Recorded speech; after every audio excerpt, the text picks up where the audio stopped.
오늘 우리가 함께 볼 하나님의 말씀은 에베소서 4장입니다.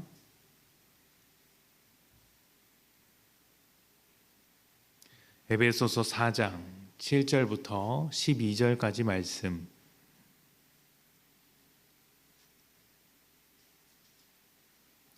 에베소서 4장 7절부터 12절까지의 말씀, 우리 찾으셨으면 다 같이 봉독하겠습니다.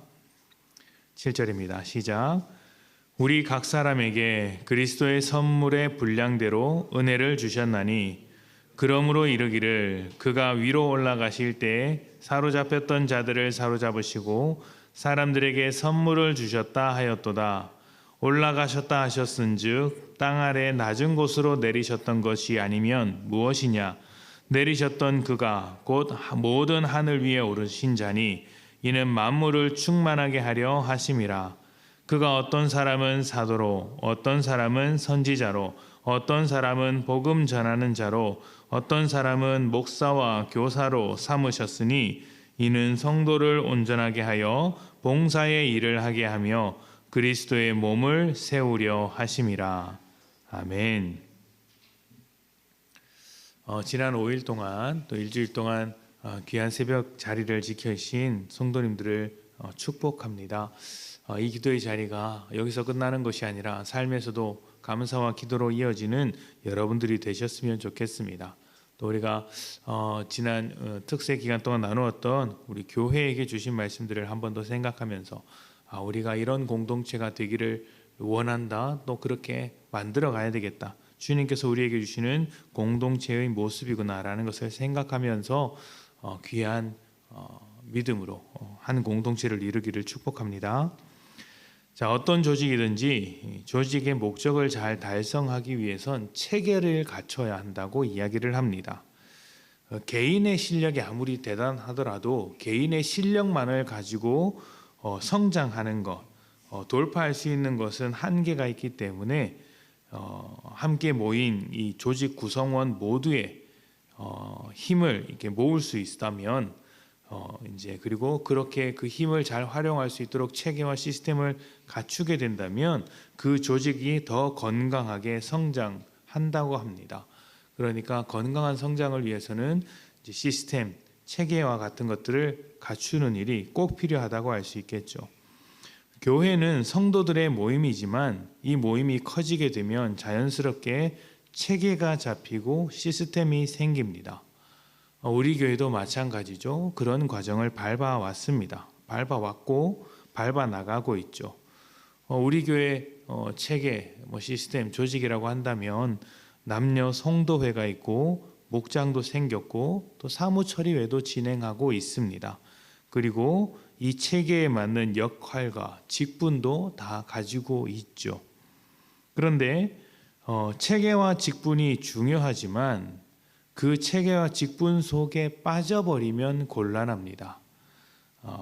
무슨 말이냐면 목적을 잃어버린 채 직분에만 매달리게 된다면, 또 시스템이나 체계를 갖추는 것에만 매달리게 된다면 그것 자체로는 사실 아무짝에도 쓸모없는 소모적인 것에 불과하다는 이야기입니다. 그리고 서로의 이해관계가 충돌할 때마다 갈등과 어떤 경쟁을 만들어내겠죠. 어떤 교회에서는 부서 간의 갈등이 있기도 하고 또 직분자끼리 경쟁하는 일들이 있다고 하는데, 그것이 사실이라면 그것은 이제 조직이나 체계의 목적, 또 직분을 받은 목적을 잃어버렸기 때문입니다. 자, 그렇다면 교회 안에서 어떤 직분을 갖게 되었을 때 그 직분의 목적, 또 시스템을 갖추게 되었을 때, 체계를 갖추게 되었을 때 그것의 목적은 무엇일까요? 먼저 에베소서 1장 23절 말씀을 함께 좀 보았으면 좋겠습니다. 제가 봉독하겠습니다. 교회는 그의 몸이니 만물 안에서 만물을 충만하게 하시는 이의 충만함이니라. 아멘. 자, 아담의 범죄 이후로 인생은 아무리 채우려고 해도 채울 수 없는 하나님의 빈자리를 갖게 되었습니다. 하나님께서 주신 그 영혼을 잃어버렸고 사랑의 관계를 만들지 못하며 생명에서 끊어져 버렸습니다. 남은 것은 죄와 죽음이며 허망한 인생뿐입니다. 그런데 예수님께서 그 허망한 빈자리를 충만하게 채워주셨고 또 이것을 위해 우리 가운데 오셨습니다. 그래서 방금 읽은 말씀에서 예수님을 충만하게 하시느니 이렇게 소개를 하면서 예수님께서 충만하게 하시는 그 충만함이 어디에서 시작되며 어디에서 찾아볼 수 있는가라고 할 때 교회, 예수 그리스도의 몸된 교회에게 있다. 예수 그리스도의 몸된 교회, 그 교회 가운데 주님께서 충만하게 하시는 그 일이 담겨져 있다. 이렇게 소개를 하고 있습니다. 교회는 예수님을 통해 충만해진 공동체이고 또 충만해져 갈 공동체입니다.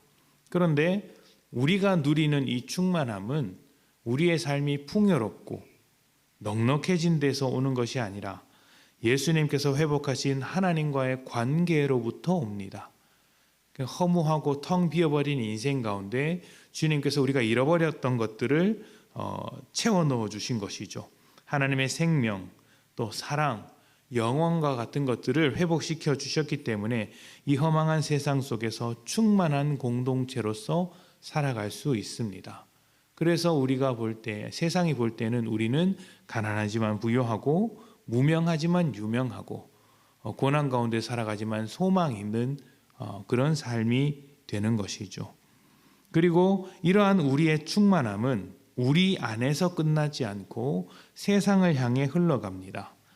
종종 교회 안에서 여러분 하나님을 닮은 사람, 주님을 닮은 마음을 가진 사람을 만나볼 때가 있는데 그럴 때는 어떻습니까? 우리가 다 그런 마음을 가져야 하지만 참 성숙한 신앙을 가졌구나라는 사람을 만나볼 때가 있는데 그때가 되면 어떻습니까? 그 만남 자체가 따뜻해지고 그 사람이 있는 모임 자체가 참 따뜻해지지 않습니까? 만날 때마다 나의 텅 빈 마음이 채워지는 것 같은 기분이 들 때도 있습니다.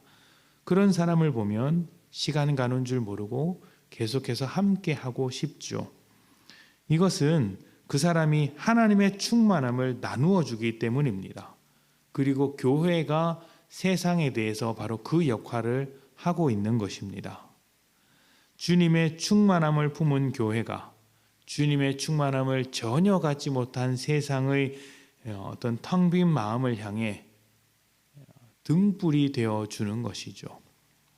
그래서 우리는 교회 안에서 충만함을 누려야 합니다.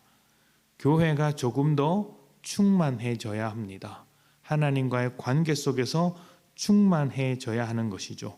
그리고 바로 이 충만함을 위해 교회의 체계와 시스템이 만들어지는 것이고 직분이 세워지는 것입니다. 체계와 직분의 목적이 무엇일까요? 우리가 충만해지는 것, 하나님과의 관계 안에서 더 충만한 삶을 살아가기 위해서 우리에게 이런 것들이 주어졌다는 것입니다. 충만함을 주시기 위해서 우리를 부르신 주님, 그 주님께서 이제는 세상을 충만하도록 하기 위해 우리를 부르셨습니다. 그리고 우리를 부르셔서 충만하게 만드신 사람들, 부르셔서 충만하게 만든 사람들을 향해 에베소서 4장 1절에서는 부르심에 합당하게 행하라 이렇게 요구하고 있습니다. 자, 그렇다면 어떻게 하는 것이 합당하게 행하는 것일까요? 그것을 가르쳐 주는 것이 오늘 본문입니다. 오늘 본문 7절과 11절 이 두 절만 제가 봉독하겠습니다. 우리 각 사람에게 그리스도의 선물의 분량대로 은혜를 주셨나니, 그리고 11절, 그가 어떤 사람은 사도로, 어떤 사람은 선지자로, 어떤 사람은 복음 전하는 자로, 어떤 사람은 목사와 교사로 삼으셨으니. 아멘. 7절에 보면 분량대로 은혜를 주셨다라고 이야기를 합니다. 여기서 말하는 은혜라는 것은 은사입니다. 은혜와 은사는 다른 것 같지만 비슷하고 비슷한 것 같지만 다른 점이 있습니다. 둘 모두 하나님께서 값없이 주셨다, 하나님께서 하나님의 뜻에 따라서 주셨다는 점에서는 똑같습니다. 다른 점이 있다면 은혜는 모든 그리스도인에게 보편적으로 해당되는 하나님의 일하심, 구원에 관한 것이고, 은사는 사역을 위해, 직분과 사역을 위해 하나님께서 각자에게 주신 능력이나 재능을 이야기를 합니다.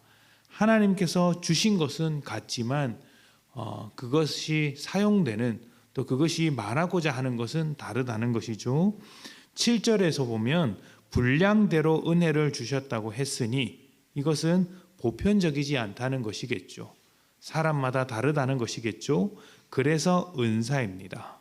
정리하자면 은혜는 우리가 누리는 것이고, 은사는 그것을 가지고 우리가 헌신하는 것입니다. 우리는 하나님에 의해 각자 분량대로 어떤 사람은 사도로, 어떤 사람은 선지자로, 어떤 사람은 복음 전하는 자로, 어떤 사람은 목사와 교사로 은사를 받았습니다. 또 교회 안에서 여러 직분과 체계를 잡는 것도 어떻게 보면 은사의 한 측면이라고 할 수 있습니다.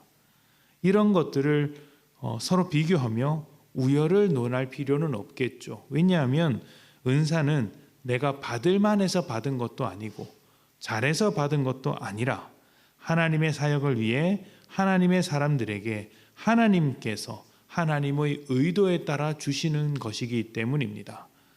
자랑하려면 그 은사, 그 은혜를 주신 하나님을 자랑해야 하는 것이지 내가 받은 은사가 더 대단하다, 훌륭하다 이런 것을 따질 필요는 없죠. 중요한 것은 은사를 주신 목적, 또 그 은사를 받은 대로 어떻게 사용해야 하느냐 하는 것입니다. 에베소서 4장 12절은 은사의 목적과 사용에 대해서 이렇게 이야기를 합니다. 이는 성도를 온전하게 하여, 그러니까 우리가 은사로 받은 여러 가지 직분들은 성도를 온전하게 하는 것이다. 또 그러한 성도들이 봉사의 일을 하게 하며 결국 그리스도의 몸을 세우려 하심이라, 이렇게 이야기를 합니다. 은사 그리고 직분은 성도들을 충만하게 만들기 위한 것이죠. 온전하게 만들기 위한 것입니다. 성숙한 신앙인으로서 봉사하는 자리까지 갈 수 있도록 돕는 것이 직분입니다. 봉사가 무엇입니까? 예수님께서 자신을 바쳐 우리를 살리신 것처럼 내 시간과 정성을 들여서 남을 위해 헌신하는 것이 봉사입니다. 은사는 우리가 봉사하는 자리, 헌신하는 자리까지 갈 수 있도록 서로 채워주고 도와주라고 충만함을 위해서 하나님께서 우리에게 허락하시고 주신 것이라는 이야기입니다. 직분이 왜 필요합니까? 교회 안에서 체계를 왜 잡고 시스템을 왜 만들어가며 주일마다 모임을 왜 만들까요? 또 주중에 왜 모일까요? 한 사람을 그리스도를 닮은 온전한 새 사람으로 만들어가기 위해서입니다.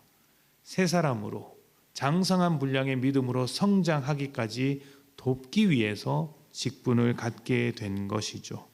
그래서 돕지 못하면 직분자로서의 역할을 제대로 못하고 있는 것입니다. 나를 돋보이려고 주장한다면 그것은 헛다리 짚는 것이에요. 목회자도 마찬가지고 성도들도 마찬가지죠. 우리가 서로 주님 안에서 충만한 존재가 되도록 하고 또 충만해진 사람이 또 다른 사람을 충만하게 만드는 일에 헌신하도록 하기 위해서 우리의 직분과 은사가 사용되고 있다는 것을 잊지 말아야 합니다. 이것을 통해 은혜의 선순환이 일어나고 봉사와 헌신의 선순환이 일어나도록 하는 것이죠. 이것은 교회 안에서만 해당되는 이야기가 아닙니다. 교회가 주님께로 온전하고 충만해질 때 세상이 그 영향을 받습니다. 우리는 교회에서 직분을 가지고 있는 것처럼 각자의 삶에서 하나님께서 주신 역할을 가지고 있습니다. 가정에서 역할을 가지고 있죠. 여러분, 가정에도 직분이 있습니다. 가정에서 목회자와 같은 직분을 가진 사람이 누구일까요? 말씀을 붙들고 있는 사람입니다. 말씀을 붙들고 말씀대로 살면서 말씀을 가르치려고 하는 사람, 말씀을 전하려고 하는 사람이 목회자의 역할을 감당하는 것입니다. 부모가 될 수도 있지만 자녀들이 될 수도 있겠죠. 직장에서는 직분이 없을까요? 당연히 있겠죠. 누가 직분자입니까? 주님을 먼저 경험하고 충만하게 채워진 사람, 그리고 사람들 앞에서 복음을 말할 수 있는 사람이 직분자입니다. 복음을 전하는 사람이 직분자죠. 주님으로 충만히 채워졌고 충만히 채워져야 할 필요성을 느끼는 사람, 영혼에 대한 간절함과 안타까움을 느끼고, 그래 내가 이 직장을 다니는 동안 한 사람에게 복음이라도 한번 전해봐야 되겠다라고 생각하는 그 사람이 직분자입니다. 그런 사람들이 다 부르심을 받은 사람이고 직분자이고 또 그 자리에 세워진 사람이라는 것이죠. 그렇다면 그 부르심에 합당하게 살아야 하는 것입니다. 우리는 모두 주님의 부르심을 받았고 주님께서 충만하게 하시는 일을 경험하고 있는 사람들입니다. 지금도 우리에게 은혜를 주셔서 하나님과 더 깊은 관계로 만들어가고 있지 않습니까? 여러분이 조금씩 더 충만해질 때 여러분을 통해 여러분 주변에 있는 모든 사람들도 충만해지고 있다는 것을 잊지 마십시오. 그것을 위해 직분을 주셨고, 그것을 위해 목장을 주셨고, 그것을 위해 사역을 주시고, 조직을 만들게 하셨으며 시스템을 갖추게 하셨습니다. 그 모든 것을 위해 이 새벽에 기도를 하게 하시는 것입니다. 우리는 충만한 공동체가 되어야 합니다. 하나님과의 관계에 대하여 여러분 충만해지십시오. 그리고 그 충만함이 여러분 한 사람에게만 있는 것이 아니라 충만해짐을 따라서 날마다 그 충만함을 나누어 주십시오. 그렇게 되면 여러분 곁에 있는 그 성도, 가족, 이웃이 온전해집니다. 주님을 더 깊이 만나서 더 성숙한 사람이 됩니다. 나의 충만함으로 인해 그 한 사람이 충만하게 되는 것이죠. 그렇게 되면요, 결국 서로를 세워주며 봉사와 헌신의 자리까지 가는 것입니다. 그 자리까지 갈 수 있도록, 주님 닮은 온전한 삶을 살아갈 수 있도록 하나님의 은혜를 나누어 줄 수 있는 공동체, 하나님의 충만함으로 그 충만함을 채워줄 수 있는 성도, 이것이 우리가 꿈꾸는 교회, 우리가 꿈꾸는 성도들의 모습이라고 할 수 있습니다.